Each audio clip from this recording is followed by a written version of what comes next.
اس سے بہت کم ہوئی۔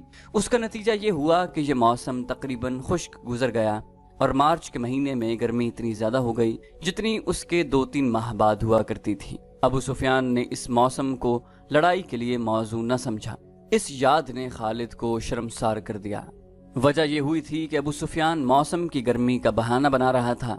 مشہور مورخ ابن سعد لکھتا ہے کہ ابو سفیان نے قریش کے سرداروں کو بلا کر کہا کہ وہ کوچ سے پہلے مسلمانوں کو خوفزدہ کرنا چاہتا ہے۔ اس نے یہودیوں کی خدمات حاصل کی ہیں اور انہیں خاصی اجرت دے کر تاجروں کے بھیس میں مدینہ بھیج دیا ہے۔ انہیں ابو سفیان نے یہ کام سونپا تھا کہ وہ مدینہ میں یہ افواہ پھیلائیں کہ قریش اتنی زیادہ تعداد میں بدر کے میدان میں آ رہے ہیں جو مسلمانوں نے پہلے کبھی نہیں دیکھی۔ اس مورخ کے مطابق مدینہ میں اس افواہ کو سچ مانا گیا اور مسلمانوں کے چہروں پر اس کے اثرات بھی دیکھے گئے۔ جب رسول کریم تک یہ افواہ پہنچی تو یہ اطلاع بھی کہ بعض مسلمانوں پر خوف و ہراس کے اثرات دیکھے گئے ہیں، تو رسول کریم صلی اللہ علیہ وسلم نے باہر آ کر لوگوں کو جمع کیا اور اعلان کیا، کیا اللہ کے نام لیوا صرف یہ سن کر ڈر گئے ہیں کہ قریش کی تعداد زیادہ ہوگی؟ کیا اللہ سے ڈرنے والے آج بتوں کے پجاریوں سے ڈر گئے ہیں؟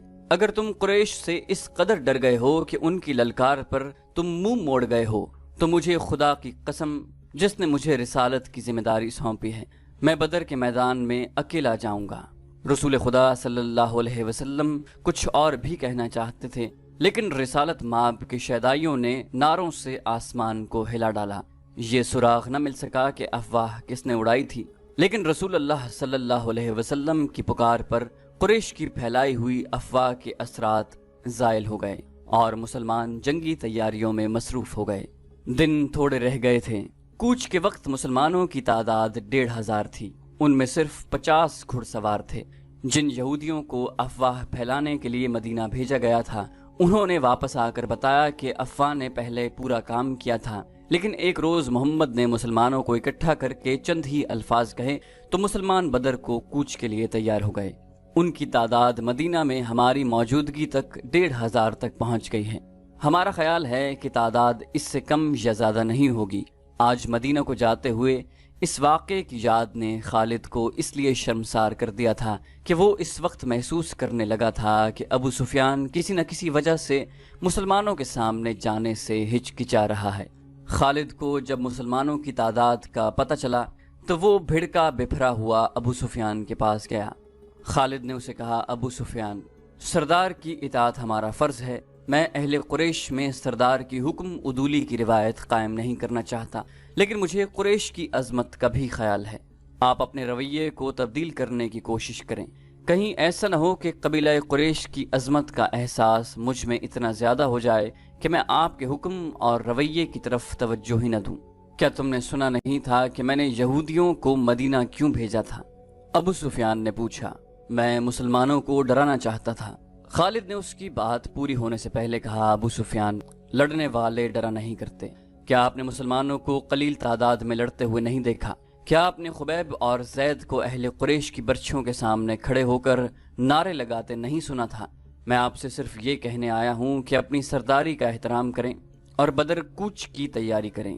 دوسرے ہی دن مکہ میں یہ خبر پہنچی کہ مسلمان مدینہ سے بدر کی طرف کوچ کر گئے ہیں۔ اب ابو سفیان کے لیے اس کے سوا اور کوئی راستہ نہیں رہ گیا تھا کہ وہ کوچ کا حکم دے۔ قریش کی جو تعداد بدر کو کوچ کے لیے تیار ہوئی وہ 2000 تھی اور 100 گھڑ سوار اس کے علاوہ تھے۔ قیادت ابو سفیان کی تھی اور اس کے ماتحت خالد، اکرمہ اور صفوان نائب سالار تھے۔ حسب معمول ابو سفیان کی بیوی ہند اور اس کی چند ایک کنیزیں اور گانے بجانے والی عورتیں بھی ساتھ تھیں۔ مسلمان رسول اکرم صلی اللہ علیہ وسلم کی قیادت میں 4 اپریل 626 عیسوی بمطابق 1 ذیقعدہ 4 ہجری کے روز بدر کے میدان میں پہنچ گئے۔ قریش ابھی اسفان کے مقام تک پہنچے تھے۔ انہوں نے وہیں رات بھر کے لیے پڑاؤ کیا۔ الصبح ان کی روانگی تھی، لیکن صبح طلوع ہوتے ہی ابو سفیان نے اپنے لشکر کو کوچ کا حکم دینے کی بجائے اکٹھا کیا اور لشکر سے یوں مخاطب ہوا، قریش کے بہادروں، مسلمان تمہارے نام سے ڈرتے ہیں۔ اب ان کے ساتھ ہماری جنگ فیصلہ کن ہوگی۔ ان مٹھی بھر مسلمانوں کا ہم نام و نشان مٹا دیں گے۔ نہ محمد اس دنیا میں رہے گا، نہ کوئی اس کا نام لینے والا۔ لیکن ہم ایسے حالات میں لڑنے جا رہے ہیں جو ہمارے خلاف جا سکتے ہیں اور ہماری شکست کا باعث بن سکتے ہیں۔ تم دیکھ رہے ہو کہ ہم اپنے ساتھ پورا اناج نہیں لا سکے، مزید اناج ملنے کی امید بھی نہیں، کیونکہ خشک سالی نے قحط کی صورت پیدا کر دی ہے۔ پھر اس گرمی کو دیکھو، میں نہیں چاہتا کہ میں اپنے بہادروں کو بھوکا اور پیاسا مروا دوں۔ میں فیصلہ کن جنگ کے لیے موزوں حالات کا انتظار کروں گا۔ ہم آگے نہیں جائیں گے، مکہ کو کوچ کرو۔ خالد کو یاد آ رہا تھا کہ قریش کے لشکر نے 2 طرح کے نعرے بلند کیے۔ ایک ان کے نعرے تھے جو انہی حالات میں مسلمانوں کے خلاف لڑنے کا عزم کیے ہوئے تھے۔ دوسرے نعرے ابو سفیان کے فیصلے کی تائید میں تھے، لیکن حکم سب کو ماننا تھا۔ خالد، اکرمہ اور صفوان نے ابو سفیان کا یہ حکم ماننے سے انکار کر دیا، لیکن ابو سفیان پر ان کے احتجاج کا کوئی اثر نہ ہوا۔ ان تینوں نائب سالاروں نے یہ جائزہ بھی لیا کہ کتنے آدمی ان کے ساتھ رہتے ہیں۔ یہ جائزہ ان کے خلاف ثابت ہوا۔ لشکر کی اکثریت ابو سفیان کے حکم پر مکہ کی طرف کوچ کر گئی۔ خالد اور اس کے دوسرے ساتھیوں کو مجبوراً لشکر کے پیچھے پیچھے آنا پڑا۔ خالد کو وہ لمحہ یاد آ رہا تھا جب وہ اہل قریش کے لشکر کے پیچھے پیچھے اکرمہ اور صفوان کے ساتھ مکہ کو چلا جا رہا تھا۔ اس کا سر جھکا ہوا تھا۔ یہ تینوں ایک دوسرے کی طرف دیکھ بھی نہیں رہے تھے، جیسے ایک دوسرے سے شرمسار ہوں۔ خالد کو بار بار یہ خیال آتا تھا کہ لڑائی میں اس کی ایک ٹانگ کٹ جاتی، بازو کٹ جاتے، اس کی دونوں آنکھیں ضائع ہو جاتیں تو اسے یہ دکھ نہ ہوتا جو بغیر لڑے واپس جانے سے ہو رہا تھا۔ اس وقت وہ اس طرح محسوس کر رہا تھا جیسے اس کی ذات مٹ چکی ہو اور گھوڑے پر اس کی لاش مکہ کو واپس جا رہی ہو۔ نبی کریم صلی اللہ علیہ وسلم کا قتل اس کا عزم اور عہد تھا جو وہ پورا کیے بغیر واپس آ رہا تھا۔ یہ عزم بچھو بن کر اسے ڈس رہا تھا۔ اسے بہت کچھ یاد آ رہا تھا، یادوں کا ایک ریلا تھا جو ختم نہیں ہو رہا تھا۔ اسے یہودیوں کے تینوں قبیلے بنو نذیر، بنو قریظہ اور بنو قینقاع یاد آئے۔ انہوں نے جب دیکھا کہ قریش مسلمانوں کے خلاف لڑنے سے منہ موڑ گئے ہیں تو وہ سرگرم ہو گئے۔ یہودیوں نے مسلمانوں کے خلاف زمین دوز کارروائیاں شروع کی، مکہ گئے اور قریش کو مکہ کے خلاف بھڑکایا، مگر قریش کا سردار ابو سفیان ٹس سے مس نہ ہوا۔ خالد کو معلوم نہ ہو سکا کہ ابو سفیان کے دل میں کیا ہے اور وہ مسلمانوں سے لڑنے سے کیوں گھبراتا ہے۔ اسی سال کے موسم سرما کے اوائل میں خیبر کے چند ایک سرکردہ یہودی مکہ گئے۔ ان کا سردار حبی بن اخطب تھا۔ یہ شخص یہودیوں کے قبیلے بنو نذیر کا سردار بھی تھا۔ یہودیوں کے پاس زر و جواہرات کے خزانے تھے۔ وہ چند ایک یہودی ابو سفیان اور قریش کے دیگر سرداروں کے لیے بیش قیمت تحفے لے کر گئے۔ ان کے ساتھ حسین و جمیل لڑکیوں کا طائفہ بھی تھا۔ مکہ میں یہ یہودی ابو سفیان سے ملے، اسے تحفے پیش کیے اور رات کو اپنے طائفہ کا رقص بھی دکھایا۔ اس کے بعد حبی بن اخطب نے ابو سفیان سے خالد، اکرمہ اور صفوان کی موجودگی میں کہا کہ انہوں نے مسلمانوں کو ختم نہ کیا اور ان کے بڑھتے ہوئے قدم نہ روکے تو وہ یمامہ تک پہنچ جائیں گے۔ اگر وہ اس میں کامیاب ہو گئے تو قریش کے لیے وہ تجارتی راستہ ہمیشہ کے لیے بند ہو جائے گا جو بحرین اور عراق کی طرف جاتا ہے۔ قریش کے لیے یہ راستہ شہرک کی حیثیت رکھتا تھا۔ اگر آپ ہمارا ساتھ دیں، حبی بن اخطب نے کہا، تو ہم مسلمانوں کے خلاف خفیہ کارروائیاں شروع کر دیں گے۔ ہم مسلمانوں سے دگنے تھے تو بھی انہیں شکست نہ دے سکے۔ ابو سفیان نے کہا، ان سے 3 گنا تعداد میں ان سے لڑے تو بھی انہیں شکست نہ دے سکے۔ اگر چند اور قبیلے ہمارے ساتھ مل جائیں تو ہم مسلمانوں کو ہمیشہ کے لیے ختم کر سکتے ہیں۔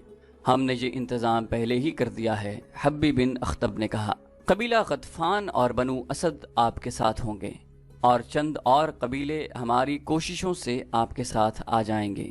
خالد کو کیا کچھ یاد نہ آ رہا تھا۔ 3-4 سال پہلے کے واقعات اسے ایک روز پہلے کی طرح یاد تھے۔ اسے ابو سفیان کا گھبرایا چہرہ اچھی طرح یاد تھا۔ خالد جانتا تھا کہ یہودی اہل قریش کو مسلمانوں کے خلاف صرف اسی لیے بھڑکا رہے ہیں کہ یہودیوں کا اپنا مذہب اسلام کے مقابلے میں خطرے میں آ گیا تھا، لیکن انہوں نے ابو سفیان کو ایسی تصویر دکھائی تھی جس میں اسے مسلمانوں کے ہاتھوں تباہی نظر آ رہی تھی۔ دوسری طرف خالد، اکرمہ اور صفوان بن امیہ نے ابو سفیان کو سر اٹھانے کے قابل نہیں چھوڑا تھا۔ ہم آپ کو اپنا سردار تسلیم کرتے ہیں، لیکن آپ یہ تسلیم کریں کہ آپ بزدل ہیں۔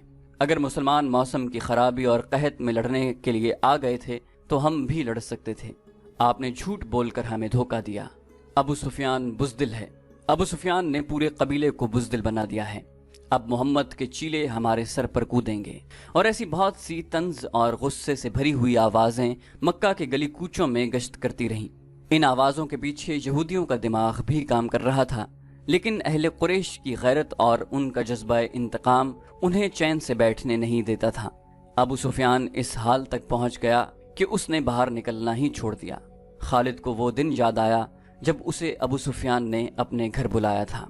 خالد کے دل میں ابو سفیان کا وہ احترام نہیں رہ گیا تھا جو کبھی ہوا کرتا تھا۔ وہ بادل نخواستہ صرف اس لیے چلا گیا کہ ابو سفیان اس کے قبیلے کا سردار ہے۔ وہ ابو سفیان کے گھر گیا تو وہاں اکرمہ اور صفوان بھی بیٹھے ہوئے تھے۔ ابو سفیان نے کہا، خالد، میں نے مدینے پر حملے کا فیصلہ کر لیا ہے۔ خالد کو ایسا محسوس ہوا جیسے اس نے غلط سنا ہو۔ اس نے اکرمہ اور صفوان کی طرف دیکھا۔ ان دونوں کے ہونٹوں پر مسکراہٹ آ گئی۔ ابو سفیان نے کہا، ہاں خالد، جس قدر جلدی ہو سکے لوگوں کو مدینہ پر حملے کے